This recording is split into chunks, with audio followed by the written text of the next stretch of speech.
لا حول ولا قوة الا باللہ العلی العظیم اعوذ باللہ من الشیطان الرجیم بسم اللہ الرحمن الرحیم الحمد للہ رب العالمین والصلاة والسلام علی اشرف الانبیاء والمرسلین وخاتم النبیین اما بعد فقد قال رسول اللہ صلی اللہ علیہ وآلہ وسلم ایھا الناس من حسن فی ھذا الشہر خلقہ قال له جوازا علی الصراط یوم تظل فیہ الاقدام۔ ظاہر ہے کہ سابقہ دو دروس میں نے آپ کے اذہان عالیہ تک رسول اکرم صلی اللہ علیہ وسلم کے خطبہ شعبانیہ کے کچھ نکات پیش کیے تھے۔ کون خطبہ شعبانیہ؟ اس خطبے کو کہتے ہیں کہ جو شعبان کے آخری لمحات میں رسول اکرم صلی اللہ علیہ وسلم نے آخری جمعے کو تقریباً تمام اصحاب کو جمع کر کے عظمت ماہ مبارک رمضان کے سلسلے میں اپنی امت کو بتایا ہے۔ اب امت کو چاہیے کہ جو ہے رسول اکرم صلی اللہ علیہ وسلم کے اس خطبے کے ایک ایک نقطے کے اوپر عمل کریں، اس لیے کہ یہ سردار انبیاء کا فرمان ہے اور ہم کلمہ گو ہیں، ہمارے لیے واجب اور لازم ہے کہ ہم ان کی اطاعت کریں۔ اگر ہم اطاعت نہیں کرتے تو ہم مسلمان نہیں ہو سکتے۔ زبان سے ہم کچھ کہتے رہیں لیکن ہمارا مسلمانوں والا عمل ہونا چاہیے، ہمارا کردار ہونا چاہیے، ہمارا اخلاق ہونا چاہیے، ہماری عبادتیں ہونا چاہیے۔ یہ سب ہمارے اوپر واجب اور لازم ہے۔ جیسا کہ رسول اکرم صلی اللہ علیہ وسلم نے خطبے میں یہ فرمایا کہ من حسن فی ھذہ الشہر خلقہ کان لہ جوازا علی الصراط یوم تظل فیہ الاقدام۔ جو شخص اس مہینے میں اپنے اخلاق کو درست کرے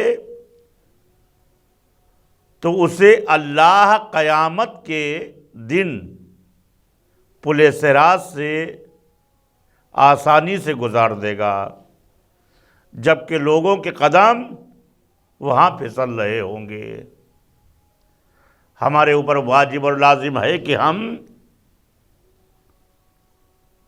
آخرت کا جو ابدی زندگی ہے، یہ تو عارضی زندگی ہے، اس کا ہم لحاظ رکھتے ہوئے اپنی زندگی کو ایسا بنائیں کہ جو ہے کہ خداوند عالم ائمہ اطہار ہم سے خوش ہوں۔ اگر ہم ایسا نہ کر سکے خدا نخواستہ تو قیامت کے دن کے ایک ایک لمحے کے بارے میں ہم کو آگاہ کر دیا گیا ہے۔ جیسا کہ رسول اکرم صلی اللہ علیہ وسلم نے فرمایا کہ جو شخص اپنے اخلاق کو درست کرے گا اس مہینے میں تو پل صراط جو بال سے زیادہ باریک، تلوار کی دھار سے زیادہ تیز جس کے اوپر گزرنا ہے، اب وہ ہم اعمال کی بنا پر جو ہے اس پل صراط سے گزر سکیں گے۔ دیکھیے پل صراط میں نے کسی خطبے میں بتایا تھا کہ پل سے وہی گزر سکتا ہے کہ جو علی کا چاہنے والا ہوگا، لیکن حقیقی چاہنے والا ہو۔ دو پلوں کے بارے میں ہمیں ملتا ہے، ایک جنگ نہروان جب ہوئی تو ایک پل تھا، پل کے ذریعے سے لوگوں کو گزر کے جانا تھا۔ جنگ نہروان کا وقت آیا، مولائے متقیان علی ابن ابی طالب علیہ السلام نے جناب عباس کو حکم دیا،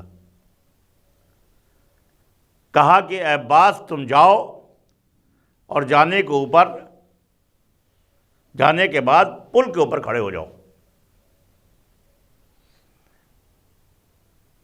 اب وہ کھڑے ہو گئے، ادھر جنگ نہروان شروع ہو گئی۔ شروع ہونے کے بعد ایک دفعہ کسی صحابی نے آپ سے فرمایا کہ اے علی ابن ابی طالب، ہمیں ابھی معلوم ہوا ہے کہ پل کی جانب سے کچھ اسلام کے دشمن آنے والے ہیں اور ہم پر حملہ کرنے والے ہیں۔ مولائے متقیان نے بآسانی جنگ جاری رکھی۔ اس کے بعد میں پھر اس صحابی نے کہا، دوبارہ دہرایا، پھر مولائے متقیان نے کوئی توجہ نہیں دی۔ جب تیسری دفعہ اس نے کہا کہ مولا آپ کو اتنی اہم خبر ہم دے رہے ہیں اور آپ ہماری طرف متوجہ نہیں ہو رہے ہیں، تو مولا نے فرمایا کہ اس لیے کہ پل کے اوپر میرا بیٹا عباس کھڑا ہوا ہے، اس لیے کہ کسی کی مجال نہیں ہے کہ وہ پل کو عبور کر جائے اور یہاں آ جائے۔ اب ظاہر ہے کہ ایک پل تو یہ ہو گیا، دوسرا پل صراط ہوگا، پل صراط سے گزرنا ہے۔ تو جب یہاں علی کا دشمن وہ اس پل سے داخل نہیں ہو سکتا، جا سکتا جہاں پر علی ابن ابی طالب کا بیٹا جناب عباس کھڑا ہوا ہے، تو وہاں پر تو مولائے متقیان خود کھڑے ہوں گے۔ تو کیسے علی کا دشمن پل صراط کو پار کر سکتا ہے؟ تو ہمارے لیے ضروری ہے کہ ہم آخرت کے ہر لمحے کے بارے میں سوچیں۔ آگے رسول اکرم صلی اللہ علیہ وسلم نے خطبے میں فرمایا کہ وَمَنْ خَفَّفَ فِي هَذَا الشَّهْرِ عَمَّا مَلَكَتْ يَمِينُهُ خَفَّفَ اللَّهُ عَلَيْهِ حِسَابَهُ۔ جو شخص اپنے غلام سے اس مہینے میں کم خدمت لے تو خداوند عالم قیامت کے دن اس کا حساب و کتاب آسانی کے ساتھ لے گا۔ ظاہر ہے رسول اکرم صلی اللہ علیہ وسلم نے فرمایا کہ دیکھو، جو تمہارے یہاں ملازمین ہیں، جو تمہارے یہاں خدام ہیں، تو ان کے اوپر سختی مت کرنا، کام جتنا کم ہو سکے اتنا لینا۔ اگر تم چاہتے ہو کہ قیامت کے دن تمہارے حساب و کتاب میں آسانی ہوگی، آپ یہاں نرمی برتیں گے اپنے خادم سے، اپنے ملازم سے، خداوند عالم وہاں آپ کے اوپر نرمی برتے گا۔ اور اگر خدا نخواستہ جابرانہ طریقے سے ہم صبح سے شام تک کے اپنے خادموں کو ہم عاجز کر رہے ہیں روزے کی حالت میں، تو ظاہر ہے کہ یہ سمجھ لیجئے کہ آخرت میں جا کے آپ کا حساب و کتاب بہت سخت ہونے والا ہے۔ رسول اکرم صلی اللہ علیہ وسلم خود غلاموں کو اس مہینے میں آزاد کر دیتے تھے، اس لیے کہ یہ اللہ کا مہینہ ہے، ہم سب اللہ کے مہمان ہیں۔ تو ظاہر ہے کہ کیا وہ ملازم، کیا وہ نوکر آپ کے گھر کا جو ہے وہ اللہ کا مہمان نہیں ہے؟ بھائی اللہ کے بندے ہم بھی ہیں، اللہ کا بندہ وہ بھی ہے۔ تو ہمارے اوپر جو ہے فرض ہے کہ ہم ماہ رمضان میں ہم سختی نہ برتتے ہوئے اس کو جو ہے کم تکلیف والے کاموں کے لیے کہیں۔ وَمَنْ کَفَّ فِيهِ شَرَّهُ کَفَّ اللَّهُ عَنْهُ غَضَبَهُ یوم یلقاہ۔ اور جو شخص اس مہینے میں کسی کو تکلیف نہ پہنچائے تو وہ قیامت کے دن خدا کے غضب سے محفوظ رہے گا۔ دیکھیے آگے کے خطبے میں رسول اکرم صلی اللہ علیہ وسلم نے فرمایا ہے کہ دیکھو کہ اگر تم ان ملازمین کو تکلیف سے محفوظ رکھو گے تو خداوند عالم قیامت کے دن جو ہے وہ تمہیں بھی محفوظ رکھے گا، اپنا غضب تمہارے اوپر نازل نہیں کرے گا۔ تو ہم کو چاہیے کہ ہم جو ہے جو کچھ بھی کریں اس کی خوشنودی کے لیے کریں۔ وَمَنْ أَكْرَمَ فِيهِ يَتِيمًا أَكْرَمَهُ اللَّهُ يَوْمَ يُلْقَاهُ۔ اور جو شخص اس مہینے میں کسی یتیم کو مہربانی اور عزت کی نگاہ سے دیکھے گا تو خداوند عالم اس کو قیامت کے دن عزت کی نگاہ سے دیکھے گا۔ اس مہینے میں خاص طور سے یتیم پروری ہونا چاہیے انسان میں، یتیموں کے اوپر جو ہے یتیموں کا خیال رکھنا ہمارا اس طریقے سے بھی فرض ہے، اور اس مہینے میں بھی خاص طور سے اگر یتیموں کے اوپر آپ جو ہے وہ دست شفقت پھیریں گے تو خداوند عالم آپ کے اوپر بھی قیامت کے دن شفقت کرے گا، آپ کی شفاعت کرے گا۔ لہذا رسول اکرم صلی اللہ علیہ وسلم کی اس ہدایت کو ہم مضبوطی سے پکڑے رہیں۔ وَمَنْ وَصَلَ فِيهِ رَحْمَهُ وَصَلَهُ اللَّهُ بِرَحْمَتِهِ یوم یلقاہ۔ اور جو شخص اس مہینے میں اقربا کے ساتھ احسان اور صلہ رحمی کرے تو خداوند عالم اس پر قیامت کے دن اپنی رحمت نازل کرے گا۔ ہوتا یہی ہے کہ صلہ رحمی اپنے اقربا کے ساتھ جو ہے ہم بالکل زیادہ تر ہوتا ہے کہ جو ہے کہ ہم صلہ رحمی سے دور رہتے ہیں۔ ہم جو ہے ایک جو پیسہ کماتے ہیں وہ اپنے اوپر تو خرچ کر لیتے ہیں، لیکن ہم پڑوسیوں کا خیال نہیں رکھتے۔ ہم یہ نہیں سوچتے ہیں کہ ظاہر ہے کہ اللہ نے ہمیں ہماری قدرت اور وقت سمجھ کے ہمیں جو دیا ہے اس میں اقربا کے بھی حقوق ہیں، اس میں محلے والوں کے بھی حقوق ہیں، اس میں یتامہ کے بھی حقوق ہیں۔ لہٰذا اگر ہم ایسا کرتے ہیں کہ جو ہے کہ وہ جو رقم خداوند عالم مجھے دے رہا ہے ہم صلہ رحمی کے ساتھ جو ہے اس سے مدد ہم لوگوں کی نہیں کرتے ہیں، یا دوسرے امور میں جو صلہ رحمی جس طرح ہوتی ہے اس کو ہم نہیں انجام دیتے ہیں، تو ظاہر ہے کہ جو ہے کہ ہم جو ہے قیامت کے دن جو ہے ہم کھڑے ہوں گے، تمام کائنات کھڑی ہوگی، تمام کائنات کے سامنے ہم شرمندگی کا سامنا اٹھا رہے ہوں گے۔ وَمَنْ قَطَعَ فِيهِ رَحِمَهُ قَطَعَ اللَّهُ عَنْهُ رَحْمَتَهُ یوم یلقاہ۔ اور جو شخص اس مہینے میں اپنے اقربا سے قطع رحمی کرے تو وہ بروز قیامت خدا کی رحمت سے محروم رہے گا۔ یعنی اور خطبے میں جو ہے آگے فرمایا ہے رسول اکرم صلی اللہ علیہ وسلم نے کہ جو شخص اس مہینے میں قطع رحمی کرے گا تو وہ قیامت کے دن اللہ کی رحمت سے محروم رہے گا۔ لہذا ہمارے لیے واجب اور لازم ہے کہ ہم اقربا سے منسلک رہیں، قطع رحمی سے باز آئیں۔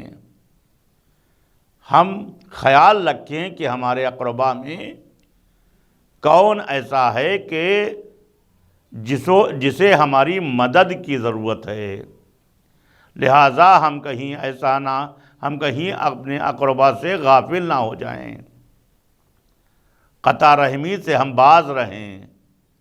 ایسا نہیں ہے کہ جیسے کہ معلوم ہوا کہ صاحب اکثر دیکھا گیا ہے کہ صاحب رشتہ داروں میں جو ہے وہ شخص نہیں، رشتہ داروں سے دور رہتا ہے۔ ارے بھائی رشتہ دار تو سب سے قریب ہیں اور رشتہ داروں کا سب سے پہلا حق ہے آپ پر، لہٰذا رشتہ داروں سے جو ہے قطع رحمی یہ بہت بڑا گناہ ہے۔ لہٰذا اس ماہ مبارک میں ہم ان باتوں کا خیال رکھیں، کہیں ایسا نہ ہو کہ ہم قطع رحمی کر کے اپنے رشتہ داروں سے ہم اپنے لیے جہنم پیدا کر لیں، جہنم بنا لیں۔ ظاہر ہے اس خطبہ شعبانیہ میں، یہ خطبہ شعبانیہ بہت طویل ہے جس کو کم وقت میں بیان کرنا مشکل ہے، لہذا ہم اہم نکات آپ کے سامنے پیش کر رہے ہیں کہ جو بہت زیادہ جو اہم ہے۔ اہم میں ظاہر ہے کہ روزہ افطار کرانا ہے۔ آپ جو ولو چاہے آپ کو جو ہے ایک کھجور سے آپ افطار کرائیں، یا آپ کے پاس شربت سے افطار کرائیں، یا آپ جو ہے جو اللہ کا استطاعت دیے ہوئے ہے تو آپ اس کے لیے انتظامات کریں کہ جس طریقے سے انتظامات ہوتے ہیں، لیکن روزہ دار ہو، ایسا نہ ہو کہ جو ہے کہ معلوم ہوا کہ صاحب آپ نے ایک فنکشن کیا اور فنکشن کرنے کے بعد جتنے روزہ دار ہیں اور نہیں روزہ دار ہیں اور جو بھی ہیں سب کو آپ نے بلا لیا۔ دیکھیے روزے دار کے حق کو آپ دوسروں کو نہ دیجیے جو روزہ نہیں رکھ رہے ہیں۔ اب جس کے سامنے مجبوری ہے وہ تو بات الگ ہے کہ اگر کوئی بیمار ہے روزہ نہیں رکھ سکتا ہے، جیسے مثال طور پر آج کل شوگر کی بیماری ہے جس میں روزہ نہیں رکھا جا سکتا، یعنی بار بار اس کو جو ہے کچھ ضرورت ہے کہ جو ہے کہ اس کے پیٹ میں جائے، تو اب جن کے سامنے مجبوری ہے ان کے لیے کوئی مسئلہ نہیں ہے، لیکن جن کے سامنے مجبوری نہیں ہے، کوئی بیماری خدا نخواستہ ایسی لاحق نہیں ہے کہ جو ہے کہ جس کے ذریعے سے اگر روزہ رکھ لیں گے تو خطرہ پیدا ہو جائے گا، تو اس میں ہماری کوئی بخشش کا کوئی سہارا نہیں ہے۔ ایک روزہ جان بوجھ کے چھوڑنے کے اوپر 60 روزے کا جو ہے کفارہ ہے، لہٰذا اگر ہم نے جان بوجھ کر خدا نخواستہ ماہ رمضان میں ہم نے 10 روزے چھوڑ دیے یا 20 روزے چھوڑ دیے یا پورے مہینے نہیں رہے، تو آپ اندازہ لگا لیجئے کہ اس کفارے کی کاؤنٹنگ کتنی ہو گئی۔ لہٰذا ہمارے لیے ضروری ہے کہ ماہ رمضان میں ہم لغویات سے دور رہیں، ہم روزہ رکھیں، تلاوت کلام پاک کثرت سے کریں، اس لیے کہ جب ہم تلاوت کلام پاک کرتے ہیں تو شیطان بے چین ہوتا ہے، اور زیادہ تر ہم کوشش یہ کریں کہ قرآن کی تلاوت ہم دیکھ کے کریں۔ سب سے زیادہ گرا جو گزرتا ہے شیطان کو کہ جب دیکھ کے قرآن پڑھا جاتا ہے، اور دیکھنا عبادت ہے، قرآن کے الفاظ کو دیکھنا عبادت ہے، رسول اکرم صلی اللہ علیہ وسلم نے فرمایا ہے۔ اور دوسرے، علی کے چہرے کو دیکھنا عبادت ہے۔ تو ہمارے لیے واجب اور لازم ہے کہ جو ہے کہ ہم قرآن کو محور بنائیں، اور قرآن خالی ہم فرفر پڑھیں نہ، بلکہ قرآن کا ہم ترجمہ بھی پڑھیں۔ جب ہم ترجمہ پڑھیں گے تو ظاہر ہے کہ جو ہے کہ اللہ کے فرمان کی ہمیں معلومات ہوگی کہ اللہ نے زندگی جینے کے لیے ہمیں کیا بتایا ہے، کیا کیا فرائض ہمارے اوپر ہیں۔ طریقہ تو یہ ہے کہ جو ہے کہ صاحب قرآن فرفر پڑھ تو رہے ہیں، لیکن ایک لفظ کا بھی معنی نہیں جانتے۔ قرآن ہم ترتیل سے پڑھیں۔ ضروری ہے کہ جو ہے کہ ہم اپنے مخرج کے ساتھ درست آواز میں، ایسا نہ ہو کہ جو ہے کہ باہر سننے والا جو آپ تلاوت کر رہے ہیں اس سے کہیں نہ کہیں آپ کے اوپر کوئی حرف اٹھا دے۔ لہٰذا یہ قرآن اللہ کی کتاب ہے، اس کو ہم کو چاہیے کہ جو ہے کہ ہم ترتیب و ترتیل سے جو ہے وہ پڑھیں، اور اس کے ترجمے کے اوپر اور تفاسیر کے اوپر جو ہے غور و فکر کریں۔ یہ کوئی ضروری نہیں کہ صاحب جو ہے نہیں تفسیر قرآن خالی مولوی ہی پڑھیں گے، آپ نہیں پڑھیں گے، ایسا کچھ نہیں ہے، بلکہ واجبات جتنے ہمارے اوپر ہیں اتنے آپ پر بھی ہیں۔ جو ہمیں واجب ادا کرنا ہے وہ آپ پر بھی واجب ادا کرنا ہے۔ کچھ جو ہے ہمارے اوپر واجبات تھوڑے بہت بڑھ جاتے ہیں، ہماری ذمہ داریاں بڑھ جاتی ہیں، تو ظاہر ہے کہ جو ہے کہ اس کے لیے ہم لوگوں کو سوچنا ضروری ہے۔ لہٰذا ہم کو چاہیے کہ جو ہے کہ ہم قرآن مجید کی جب ہم تلاوت کریں تو ہم ترجمے کی طرف بھی خیال رکھیں، ترتیل کی طرف بھی خیال رکھیں، مخارج کی طرف بھی خیال رکھیں۔ وآخر دعوانا ان الحمد للہ رب العالمین۔